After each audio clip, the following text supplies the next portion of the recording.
I'm Melodie DuBose. I'm a senior BM musical theater major, and I played Lauretta in the opera. So let's just start with a big picture question. How do you think that the COVID pandemic has affected your ability to make music? Well, I think the difficulty really has been with the masks themselves rather than the situation of standing 6 feet apart. Although that later in the spacing of things was difficult, I think that breathing is a little inhibited with a piece of fabric in front of your face. And every time you need to get those big singer's breaths, it's really difficult because they're coming in through the sides there and then you're breathing out. And just like, it gets hot and sweaty and it's just more difficult to sing well with a mask on your face. And it's more difficult to create a moment with someone who is so far away from you physically, especially with the romantic scenes between me and Ranuncio. We had to be far apart and yet look like we were in love and close and running to each other. So that in itself was difficult with the COVID regulations, but I think that overall it worked a lot more well than I thought it would. So a lot better than I thought it would. What was your favorite part of our production? I think that my favorite part of the production was getting to put everything together right at the end for filming, because it was difficult and we were bringing things from all different angles and we were stressed about how it would look, how it would come out, but it was just so much fun to take all of it and see it come to life kind of at the very end after we've worked so hard on it for so long, and I just enjoyed that very much. Is there anything that we weren't able to do that you really wish we could have incorporated in our show? Do you mean just like pieces of music or like? Well, it's a pretty broad question intentionally. Just anything that you're like, oh gosh, I wish we could have. Well, I myself just really wish that we could have had embracing on stage. Yes. But I mean, that was particularly difficult for you, wasn't it? It was particularly difficult because to me, I feel like I moved my arms in an outward motion a lot because I just was like, I want to embrace you, my love. And it was difficult to play someone in love that doesn't ever want to be near the person they're with. So I think that if I could have changed one thing in the opera, it would have been the 6 feet spacing, that we could all be close together and just kept the masks on and everything like that. If we could have done not the 6 feet, I would have been so happy. But I do think that it was creative the way that we incorporated the angles to fix the spacing situations, and good job, Dr. Briggs, on those angles, and to everyone who helped filming them. But yes, that would be the one thing I would change. But you talked a little bit about the things you had to do. What are some of the things that specifically that you had to do to compensate for not being able to be together? How did you approach that? What was your thinking? Well, whenever I would think about Ranuncio and I would get into character as Lauretta, I would look at the wall or whatever angle I was supposed to be looking at, and I would envision his face there, and I would place him there, and I would sing to him as if I was Lauretta and as if I was in love. And I would just dissolve into my character and do the best I could to be in love with that wall. You know what I mean? And it was difficult to put his face on that wall. It was difficult to kind of sing as at this person that isn't there in a way. But the more that I envisioned him there, the easier it got, I feel like. And then the moment that I could place him places that I wanted to in my mind, it kind of locked for me and I could do it a little better than I could at first. So, although it was difficult, I think that just being able to put him in those positions helped me a lot with the acting side of it. So you had a really interesting role, a very pivotal role in the opera. that lots of action sprang off of. How did you approach your preparation for this role? Did you do anything interesting or different that you normally would have done? Well, I did a lot of the same things I usually do, breaking down the music, looking at all of the supportive notes that I need to make sure I take care of practicing. And then I also looked at the character and I wondered about what I could do to make Lauretta work on stage in this kind of a situation. And I saw how light and airy she was and how a little bit ditzy she was, and I wanted to play that well. And it seemed like I tried to make my physical emotions and everything I did light and airy, like I felt the character to be. And on stage, I feel like it translated all right. It would have translated better, I feel like, if I was nearer to the people around me, but that was the kind of some of the things that I looked at for the character originally. And Lauretta's such a complex character, even though she is so ditzy and airy. She has kind of this manipulative side to her as well. And I kind of explored that. I watched a bunch of performances on YouTube, actually. And I just saw how she was played so differently by so many women. Some people played her to be risque, and some people played her to be bold and bombastic, and asking her father, and then telling her father, and all these things to help Ranuncio. And I felt like Lauretta, although she is kind of a stock soprano in a way, and a little ditzy, she also has that manipulative side that I tried to get out just a little bit in the aria. And I feel like she, at the end, was genuinely happy, and also she felt like she won over her father in a little bit. But yes, so that's just some of the character ideals I had for Lauretta in this experience. Yeah, she's very much a Puccini soprano. Yes. Have you thought about how she fits into the range of sopranos that we see from Puccini? Do you think where do you think she fits into his whole big soprano thing? I feel like she's I don't know. I feel like she's probably in the lighter side of the Puccini sopranos. Yeah. She's very delicate and true love, Juliet of the Puccini sopranos.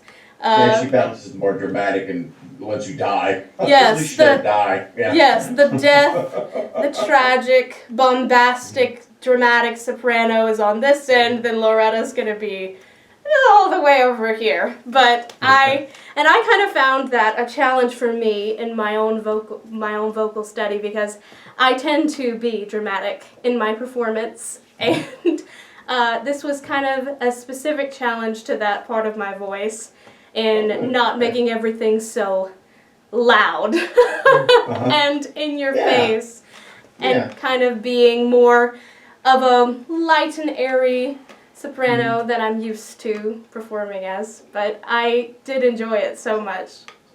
That's great. I was going to ask you, if you felt that learning this role impacted you as a singer and how that's going to change you moving forward.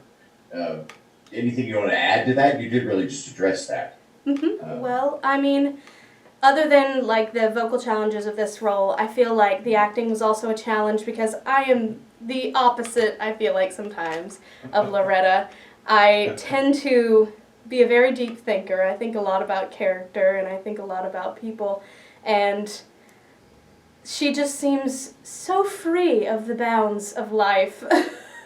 And to me, that was a difficult person to become, to simplify my thought process in such a way, but also it was interesting. It was an interesting acting journey for me to play this role, and it was also an interesting vocal journey for me to play this role, and I'm appreciative to Dr. Brown and Dr. Briggs for allowing me to take the chance on this, because it was... I think you did a wonderful job. You definitely stretched yourself as a musician, and you grew. very much. I heard you grow through the entire process, and you never gave up on growing. You up to all the way through to the very end. You were looking for ways to make it new and fresh, and I think it showed in the work you did.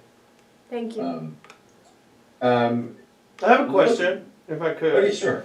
So the aria, you know, Mhm. don't everybody. That's probably the most famous piece of the whole opera, Mhm. and it's just you. It's just you, and I think, you know, most sopranos are going to encounter that either in the studio or they're going to do the show at some point. So, like, what advice do you have for another soprano who may think, I might do this one semester, or maybe what point in your life do you think you're mature enough to vocally handle that aria, or just your thoughts about it? Well, Great I question. would say that I myself did this aria my freshman year of college. Oh. And when I came in, it was the first piece I ever got from Dr. G. She gave it to me and she said, "This is going to be a challenge, but I want you to take this and work on it and see where you are when you come back to me next week." And I took it and I worked on it and it was awful. And needless to say, to me, I had never really sung operatic music or classical music in general besides choral music, and so this aria was kind of my entrance into this whole new world that I wasn't aware existed really. I mean, I had seen operas, but I didn't know anything about them, and I didn't know much about Puccini or any of the most amazing composers that we know about now after study, but I feel like the aria was lost on me the first time I sang it. The music was lost on me and the character was lost on me because she was so different from who I was that I couldn't connect to her.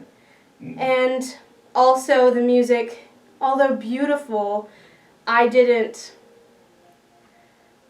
feel it. Like, I didn't feel it in my heart because I didn't understand it. It was foreign to me. And I feel like anyone approaching this piece needs to take the time to understand it, to understand the music and the character. And how foreign it felt to me freshman year, now I feel like I understand it in a way that I hadn't before. And when that connection happened, I could become that character and I could take that piece of music, and what I tried to do was just sing it from my heart and bring out the beauty that was already written in the music, because Puccini just has some beautiful melodies in this opera, and that aria has been such a staple because of how gorgeous that melody is and how amazingly he put it down on paper. And this piece of music has just inspired me. It really has, in the way that he's written it. And I'd say any soprano that is taking this piece into their rep needs to appreciate its long history and how beautiful it really is and how beautiful you can make it with the work that you put into it. So that would be my advice to any soprano taking this and using it in their rep. The other thing that was cool to me as the conductor is we decided this would be one of the pieces of the opera that we would not record the accompaniment separate, but yet we would have the singer and the accompanist at the same time. And what that allowed us to do is all of these elements you're talking about where you made the piece your own, and you really showed your artistry in it. I was, as a conductor, able to kind of respond to how much time you wanted in certain places and where you might want to speed up a little bit, and and there's so much rubato in the whole show, but it was really nice to see that there are deep layers of your interpretation of it. And I know, like, that's where we're wanting all of our students to go in their work on arias and repertoire and their studio work. And it was just nice to see the layers of that happening as a conductor, and then also as the music director of the opera. So it was a joy. That was a really pleasant part. Like when rehearsal would be crazy, it was like, okay, let's do the aria. At the end of it, we all feel better, you know. And I think that's what he wrote this piece to be, a break in this opera. It's set there in the center of the opera, and it's just a break from the craziness, from the insanity going on around everywhere. She takes this moment, and it's just a plea. And it's like a plea with an intent, but it's still a beautiful, heartfelt plea. And it takes you out of the crazy situation that you've been in and makes you appreciate what's important to you, because it is so important to her. And that's what I feel like the aria does in the setting of this opera.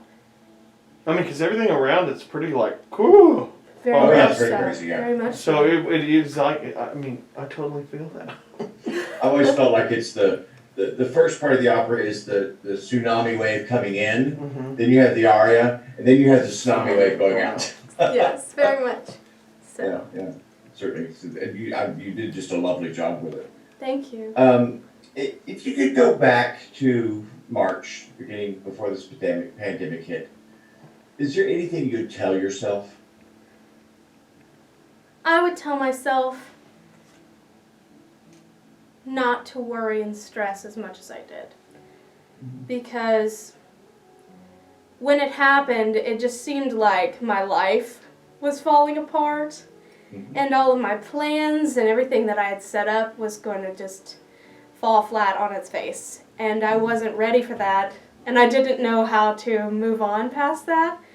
But then we got back, and we were a little shaky at first trying to figure things out, and once we got past that shaky stage, we all worked so hard, and we put in the effort of making this year work. All of us did. And we wore our masks, we did the rules and the regulations, and it worked, and we had a good semester. And I feel like if we continue to do this, then next semester can be just as good. And I would tell myself that I shouldn't be afraid of the future, because a lot of times we look to the future and it's so daunting, especially with the pandemic and the presidential election and everything that's going on right now. The future seems like this dark wave, but if we can just trust that it will be okay and trust that the Lord has a plan for all of us in this situation, then we can get through it and see the light on the other side of that dark wave. And that's what I would tell myself. I think that's beautiful, yeah. Is there anything else you'd like to add in this little memory thing we're putting together for the opera? I would like to add that this semester, as difficult as it was, I feel like we overcame it together. All of us did. And I feel like it's a step in the direction of overcoming more things. And if we can do this in the middle of a pandemic, what can we do once we get past it? Oh, yeah. So I Yes, feel we have like... raised our bar, which is good, yes. Exactly. We've set a precedent that we aren't going to let anything stop us from creating our art and from being involved and doing projects together. We aren't going to let anything stop us. If a pandemic can't, nothing can.